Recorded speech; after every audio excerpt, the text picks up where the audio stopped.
بتصحيح جزء الكهرباء الامتحان الوطني الموحد للبكالوريا الدورة الاستدراكية 2011 مسلك علوم الحياة والأرض. لنبدأ على بركة الله.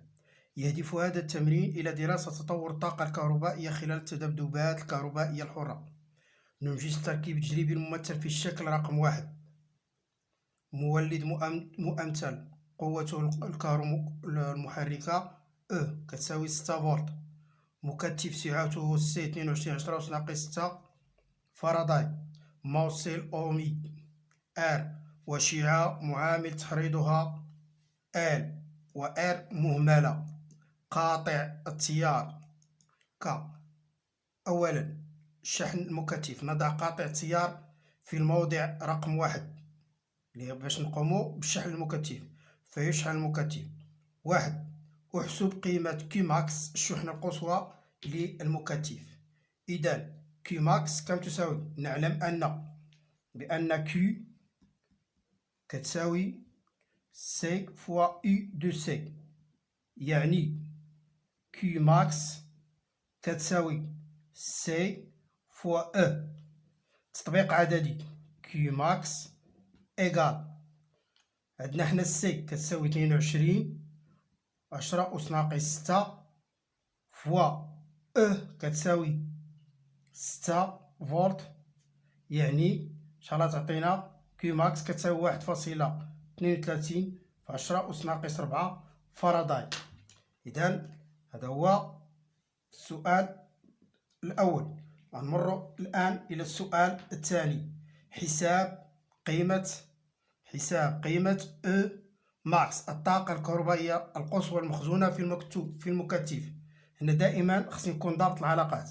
عندنا E ماكس الطاقة الكهربائية المخزونة في المكثف إيكال 1 على 2 سي U de C au carré qui est égal aussi que E max égale 1 demi C E au carré، يعني E ديال الطاقة في المكثف القصوية كتساوي 1 على 2 مضروبة في 22 في 10 أس ناقص 6 فاراداي مضروبة في 6 أس 2 اللي غتعطينا في التطبيق العددي 3.96 مضروبة في 10 أس ناقص 4 جول. وأطانسيون ديما خصنا نحديو من الوحدات 1.2 فاراداي كولوم، وهنا نروح هنا كولوم ماشي الفاراداي كولوم. إذا غادي نحاولوا دابا الآن نمروا إلى المرحلة الثانية، يعني ثانيا المرحلة الثانية. هنا كنا درنا المرحلة الأولى شحن المكثف، دابا غادي ندوزو هذاك تفريغ المكثف. هو شيعة اللي عندها R كتساوي 0. نؤرشح قاطع التيار إلى موضع 2 فيفرغ المكثف عبر الوشيعة. يمكن جهاز معلوماتي مناسب من معاينة التوتر UC de T بين مربطي المكثف. أثبت المعادلة التفاضلية التي تحققها Q de T شحنة المكثف. دابا غنحاولو نقلبو على المعادلة التفاضلية ديال Q de T. نعلم أن حسب قانون إضافية التوترات اش عندنا U de C زائد U de L إيكال 0. عندنا هنا من تيكون عندنا هنا غير المكثف والوشيعة U de C زائد U de L إيكال 0. ونعلم أن U de C إيكال Q sur C و U de L est égal L dI sur dt. عندنا الوشيعة هنا نول qui est égal aussi L dI sur dt هي d de dt sur d de q sur dt. هنا L.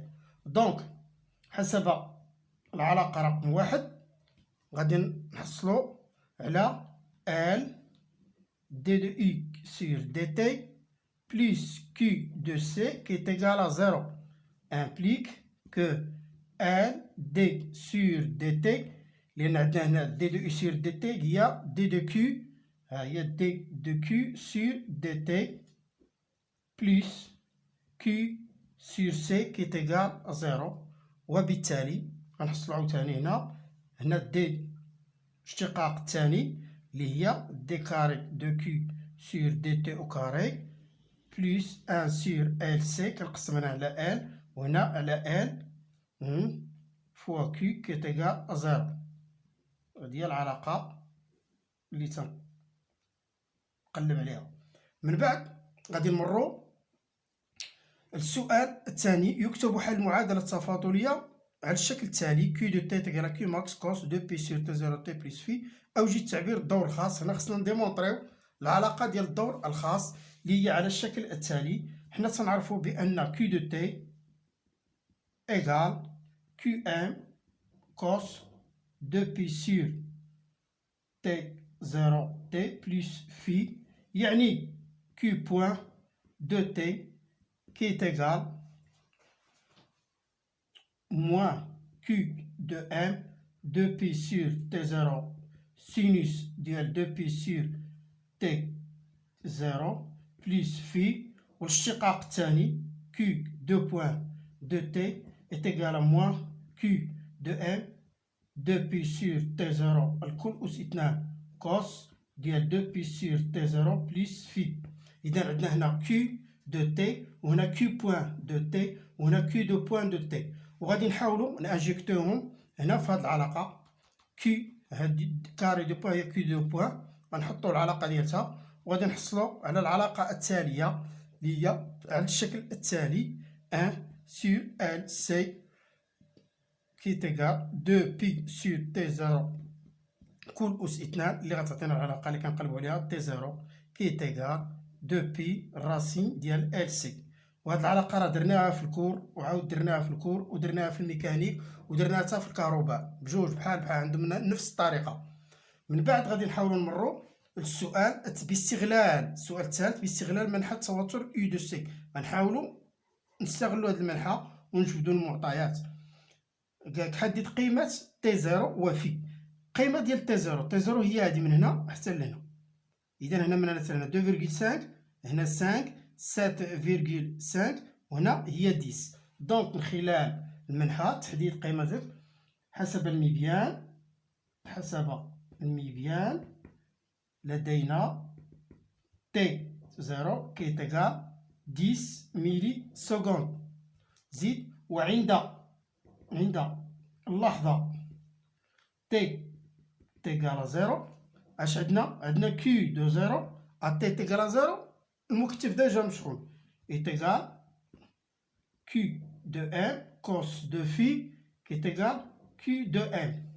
يعني هادي اش كتعطينا بان كوس دو في ايغال كيو دو ام سور كيو دو ام كي تيغال 1 implique que cos moins 1 de 1 qui est égal، يعني هنا العكس، هنا إلا بغينا في est égal cos moins 1 de 1 implique que phi égale à 0.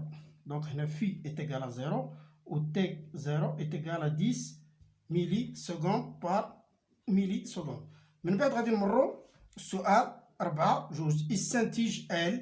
حنا تنعرفو العلاقة ديال L هي هاد من هنا LC.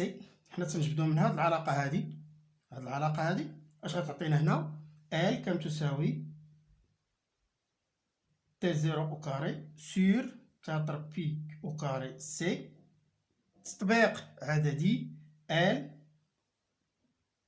كم تساوي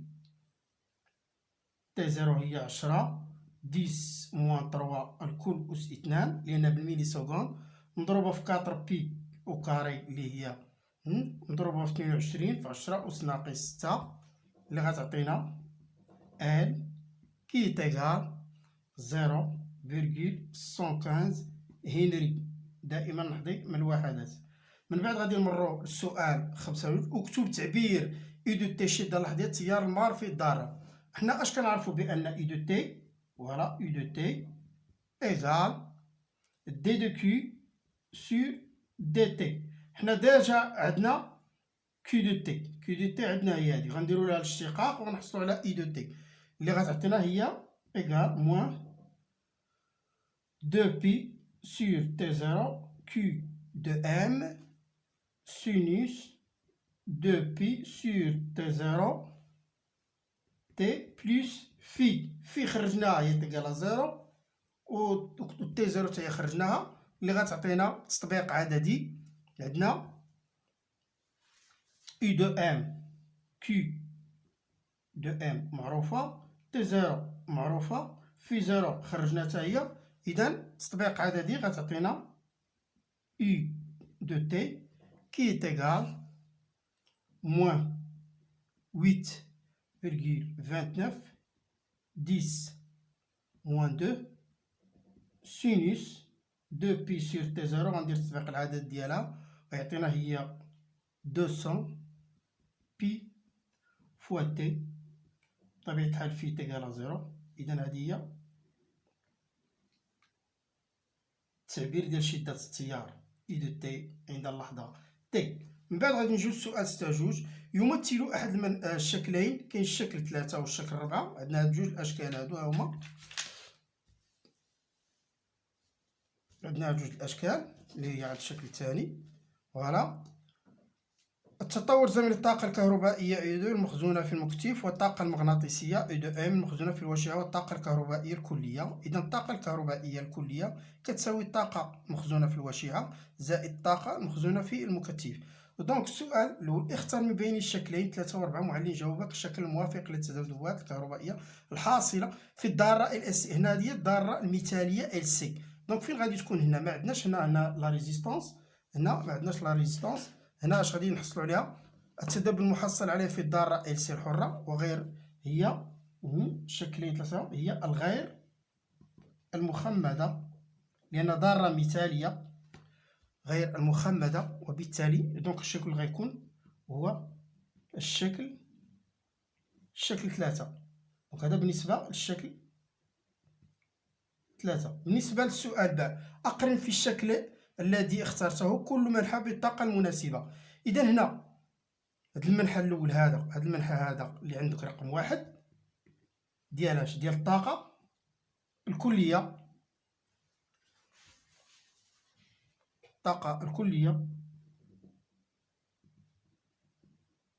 اللي حنا درناها هي او. والشكل 2 من طبيعة الحال الشكل 2 هو هذا،